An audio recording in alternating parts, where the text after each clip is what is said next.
Yes, uyu munsi turi mu kagari ka Rubona mu mudugudu wa Rushagara, ahantu tuje kubereka ubutaka bufite ubuso 1320. Ni ukuvuga ko ubu butaka buri mu cyanya cyiza, icyanya cy'ubukerarugendo. Uyu muhanda mureba ni umuhanda uri plan w'akarere ugiye gukorwa vuba cyane. Aha hantu hafite ubwo buso hakora ku mihanda ibiri, turahagurisha miliyoni 50 z'amanyarwanda. Ku bigaragara kuri data z'iki kibanza, hafite uburyo bubiri bw'ubuso buzavaho. Haruguru ndetse no hepfo hazavamo ubuso 133. Ni ukuvuga ngo kaburimbo iramutse inyuze hepfo na ruguru wasigarana ubuso 1200. Tugiye gukomeza tubereka ubuso bwose bw'ikibanza, kandi na ahantu turi harirengeye neza, hafite view yose y'amazi. Karibu.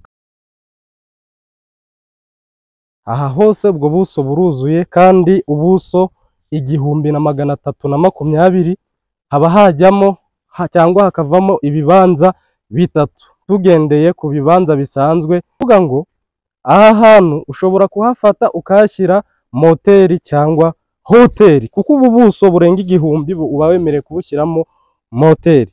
Ikindi apartment, kerarugendo nka resort ndetse n'ibindi. Cameraman nagerageza bereke ubuso bwose bw'ikibanza hepfo dukomeza.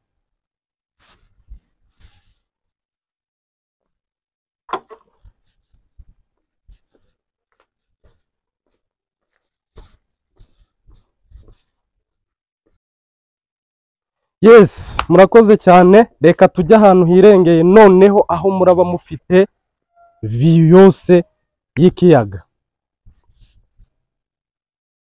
Nkuko mubireba na kubereka, dore uhagaze hano turi uba ufite view yose y'amazi. Cameraman nagerageza bereke ahantu duhagaze, hari imbere gato murabona amashuri yo hafi n'amashyuza, aho dukunda kwita kwirambo. Dore ikiyaga cyose ubu gifite. Uhagaze hano ubureba kwa Yves, ubureba hino y'icyambu cya Rubavu, icyambu cyiza cyane cyubatswe muri aka karere. Murabona ko uyu mutungo hano uhashyize etage cyangwa ukahashyira ikindi kintu, uba witegeye ikiyaga. Urugero uhashyize inzu igeretse, waba ureba neza ikiyaga cyose cya Kivu. Kuri miliyoni 50 z'amanyarwanda duhamagare kuri 078 300 8755. Tubibutsa gukora subscribe, follow ku mbuga zose turazikoresha: Instagram, Twitter, Facebook, YouTube ndetse na X yahoze ari Twitter. Rero aha hantu muze mubyigana, kuko ntihamara igihe ku isoko. Kuri aya mafaranga, kuri ubu buso muri brasserie ntibisanzwe. Turabakunda, turifuriza gutsinda. Intsinzi yanyu ni intsinzi yacu. Ibihe byiza.